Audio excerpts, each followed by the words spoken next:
technology. BCIT magazine features news stories from around the Lower Mainland, which were produced over the last week. Responsibility for the content of the show rests completely with the students and their instructors.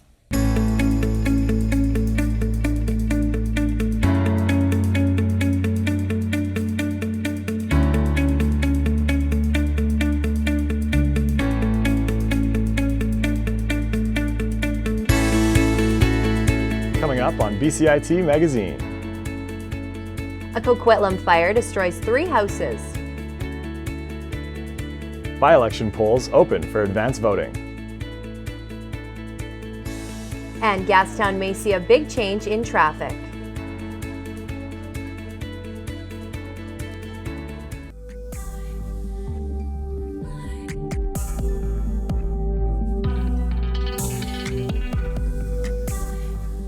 Welcome to BCIT magazine. I'm Jesse McGowan. And I'm Ciara Yaschuk.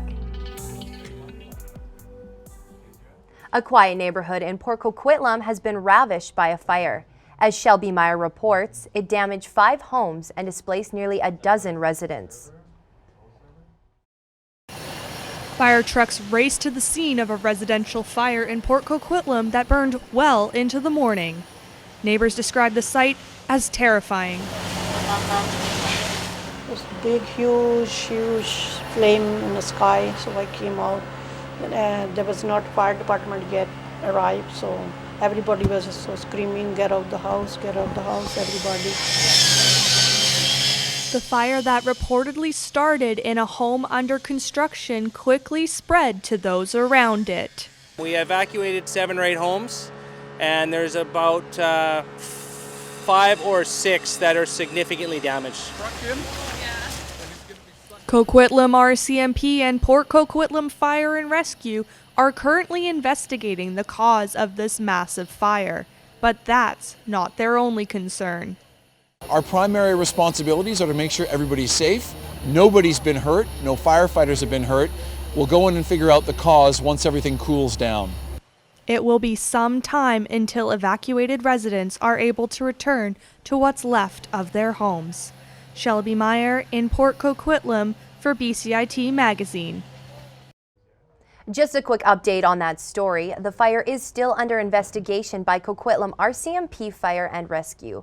It's not clear where the fire originated, and there's no word yet when evacuated residents will be able to return to their homes. Vancouver polls opened early for the city's by-election. This is the first time that a by-election is looking to fill all seats of the school board. But as our reporter Dennis Arleno found out, most Vancouverites don't seem to know what's at stake. And it will read it upside down. This is Sandy, one of the volunteers that is tasked to put in the marked ballots for the advanced voting day. This will be the last chance to vote before the general voting day, which happens later on this weekend. The by-election is actually to fill 1 vacant position on council, also 9 vacant positions on the school board. The by-election was put in motion after the resignation of former Councillor Jeff Meggs and the entire school board that was fired by the previous government for rejecting to balance their budget. With respect to the school board, as it stands right now, this is the first time for a by-election that I'm aware of that we're actually voting for an entire school board. So this by-election is unique in that regard. Despite positive turnout at the voting stations, it still seems like people have little idea the by-election is going on. No, I haven't. No, I haven't heard anything. I got an email about it. For the new representatives. Yeah. No, not at all. That's sad to hear because we have been, we've been doing as much as we can. Like with a by-election, unlike a regular election, they essentially hit you by surprise. You don't know they're coming. According to Janice, the chief political officer, she says there's been a fair amount of people coming in to vote. Now, if you don't know much information about the by-election, you can always check on the Vancouver website, vancouver.ca/2017 by-election, to find out more information about the by-election itself and how to vote. Now, if you missed your chance to vote this Tuesday for the advanced voting, you can always wait until this Saturday for the general voting day on the 14th. Dennis Arleno in Vancouver for BCIT magazine. Our reporter Dennis Arleno joins us now live. Dennis, what's the expected voter turnout for Saturday? Janice mentioned that the voter turnout should be significantly higher than usual, though she expects that the vote count may not be just as high. She hopes to get 20 to 25% of the voter turnout on that day, just enough so that the potential candidates can be elected. Jesse? 20% of voters for a by-election this important does seem low. Dennis, when will we expect to see the newly elected councillor and school board? Well, once the votes have been accounted for, the elected members will begin to work right away.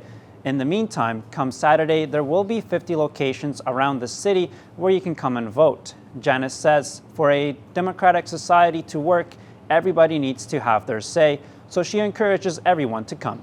Back to you. Thanks, Dennis. The federal government has signed a new fisheries agreement with coastal First Nations. The new agreement focuses on reconciliation and lays out a path for job creation, management opportunities, and overall economic growth for Indigenous coastal groups.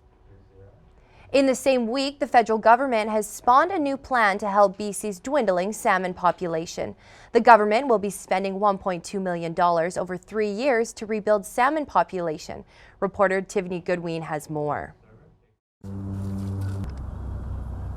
The Department of Fisheries and Oceans is taking new steps to protect the BC salmon population. Today, there are more demands than ever on our oceans. It is therefore vital that we protect them in a way that ensures environmental sustainability, safe and responsible commercial use, and that this happens in collaboration with coastal communities and Indigenous peoples whose livelihood often depends on the sustainable use of our oceans. Salmon stocks here in BC are at a historic low. Experts blame rising sea temperatures, fish farms, and harmful pathogens as a reason for their decline.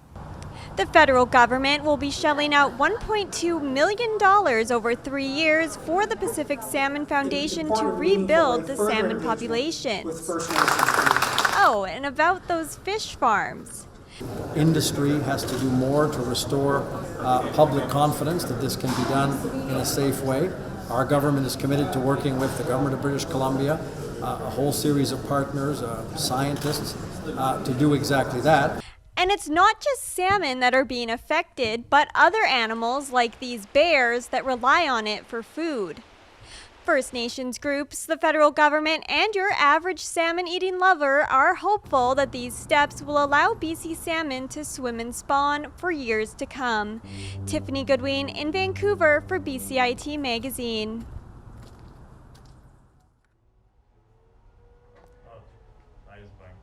The City of Vancouver has proposed a drastic change to one of Vancouver's oldest neighborhoods. Joel Ballard has the story.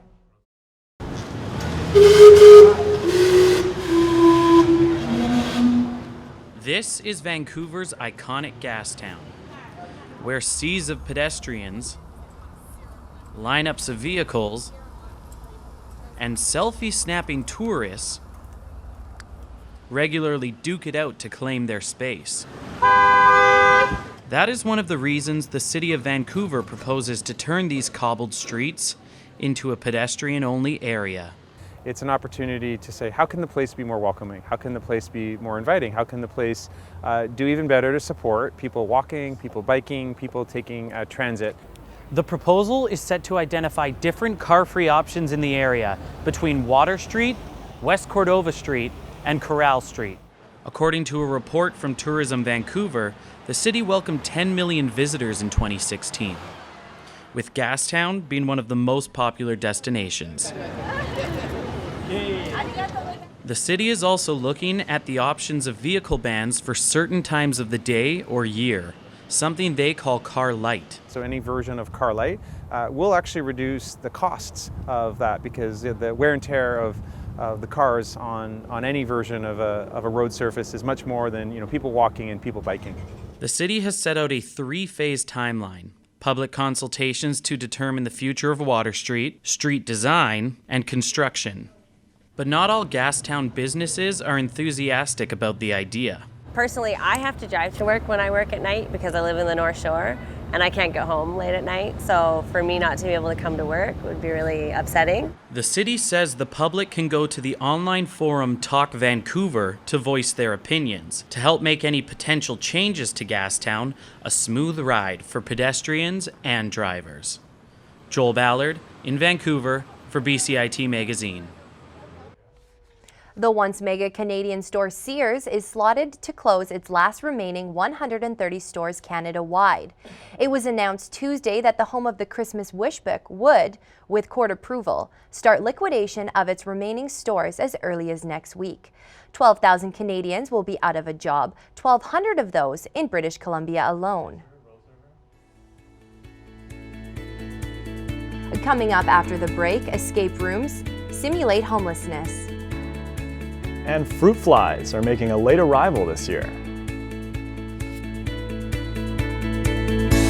Everything is changing to digital. Everything is online. People aren't just waiting for the 6 o'clock news anymore. People want their news right now. They want to be able to go onto their smartphone, onto the internet, and see the news that they want to see.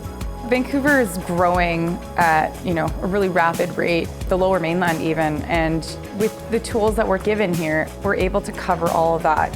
Welcome to BCIT Magazine. I'm Radhika King. In the program, they really leave it up to you. I mean, the help is there when you need it, figuring out how to use the programs like Premiere, Audition, and figuring out how to use the cameras. But it's up to you to sort of experiment and figure out what you can do when you go out in the field. They brought candles and flowers to remember the student who lost her life yesterday. Teresa May says the international community condemns Moscow. They really make sure that you know the basics and you are able to put out a quality product. I'm Brady Tretnero. And I'm Radhika King. Thank you for tuning in to BCIT Magazine.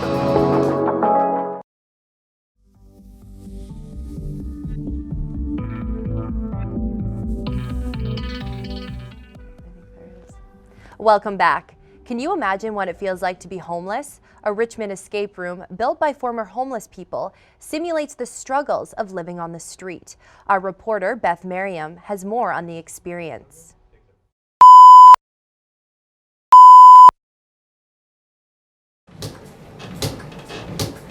This bike was built by formerly homeless people to showcase the many barriers they face in their day-to-day lives.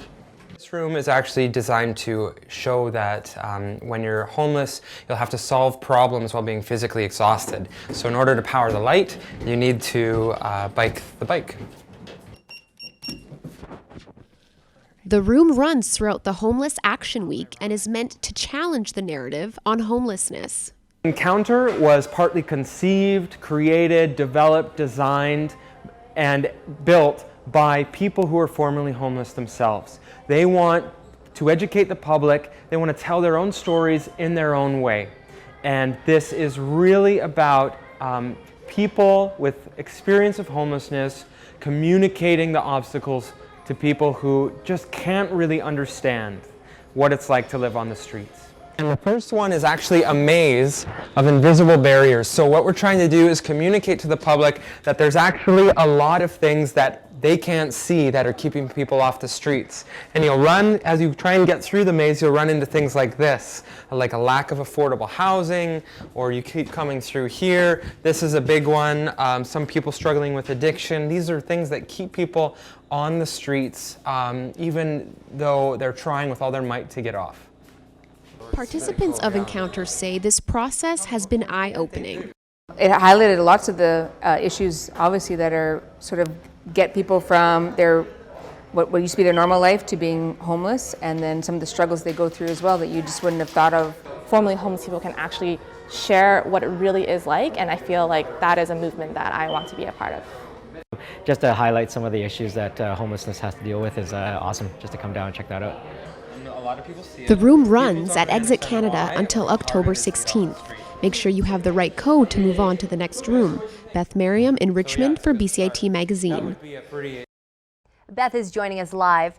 As far as I know, an escape room to educate the public on homelessness has never been done before. What's the feedback been like in the community?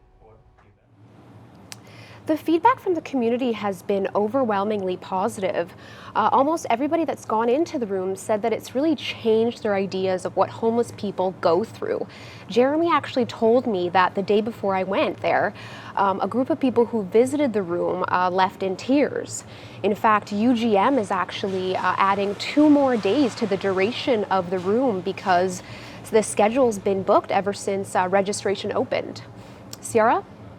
That's pretty amazing. It's obviously affecting participants, but how is this helping homeless people?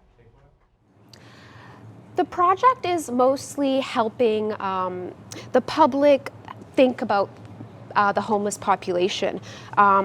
It's helping people understand that the little things that homeless people have to endure really add up to complicate their lives.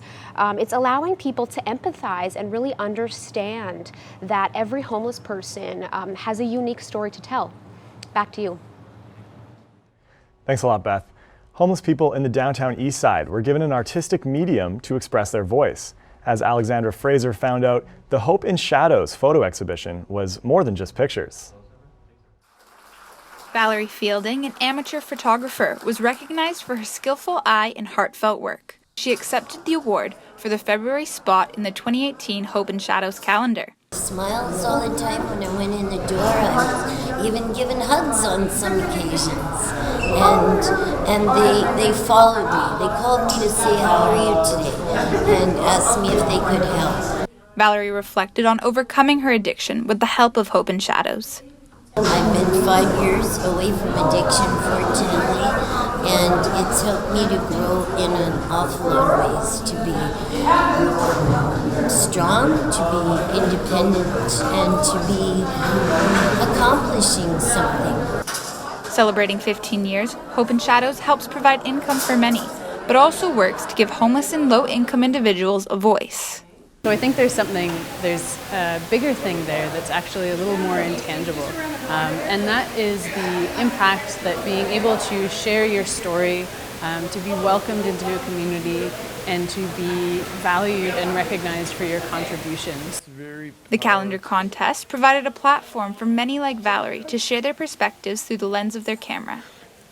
Alexandra Fraser in Vancouver for BCIT Magazine.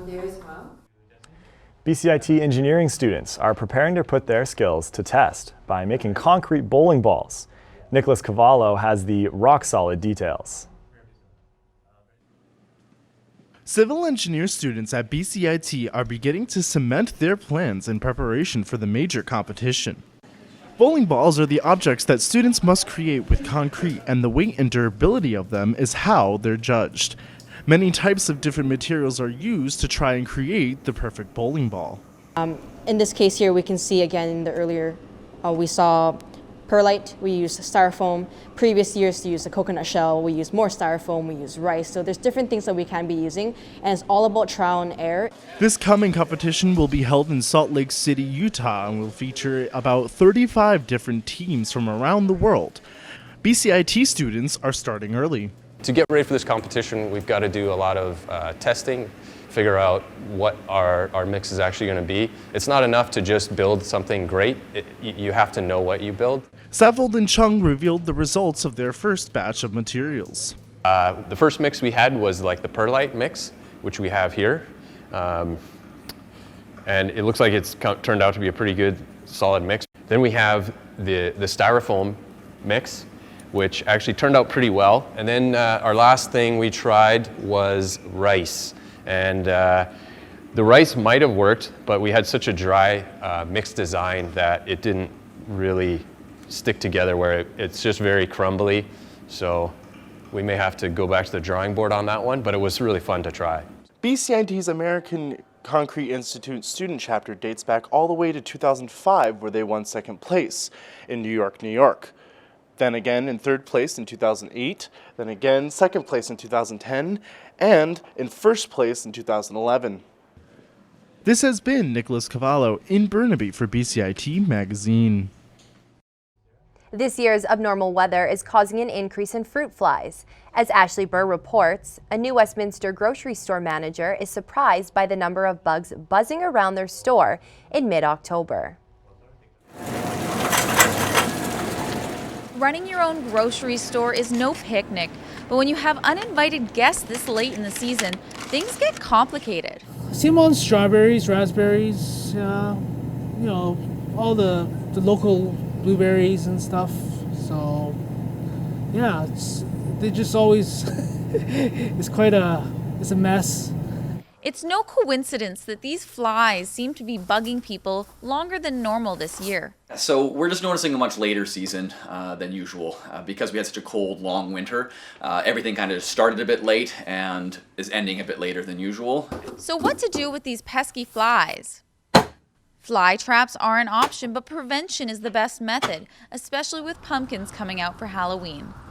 I mean, fruit flies can breed on any sort of decaying organic matter, and so pumpkins absolutely fits that bill. If you have pumpkins inside and you leave them too long, it's absolutely going to be a problem. I think they're coming from the actual fruit sometimes, in the boxes. Sometimes, like, your store's always closed all the time, so I don't think they're coming from the outside. I think they're internal. From pest control to grocery stores, they all agree on one thing. When dealing and throwing away your organics,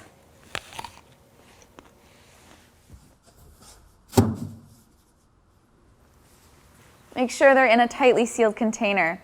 I'm Ashley Burr in New Westminster for BCIT Magazine. Vancouver's population growth means communities are no longer spreading horizontally. They're building upwards instead. With the shift towards a vertical city, our gardens may be changing too. Although indoor vertical plant walls may find their way into more and more Vancouver homes, experts say it's not as simple as it sounds. It's not just, you take the hose and water your veggie patch or something like that. It's a bit more complicated because the water trickles down and you have to make sure that they're spread equally between all the vegetables that need them. Vertical gardens could allow locals who are downsizing to keep their green thumb. Coming up next, BCIT engineers compete for their place in a province-wide challenge. And paint nights help BCIT students unwind.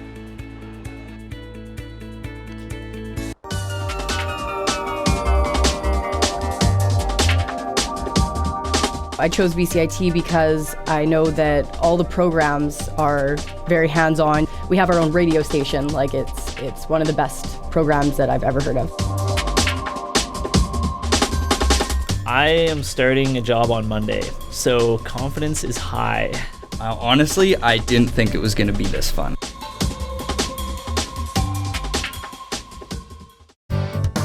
Standby graphics, ready camera one. If you want to experience the fast-paced world of news, today on BCIT Magazine, striking, make magic on a movie set, frame, and action, or bring your creative ideas to life, BCIT's hands-on training will get you started. BCIT Television and Video Production. Your possibilities start here. Looking for some family fun over the Halloween season? Hop aboard the city's many Halloween trains. Looking for a spooky twist on Flyover Canada? Vermelde is hiring wizards and witches to come join her.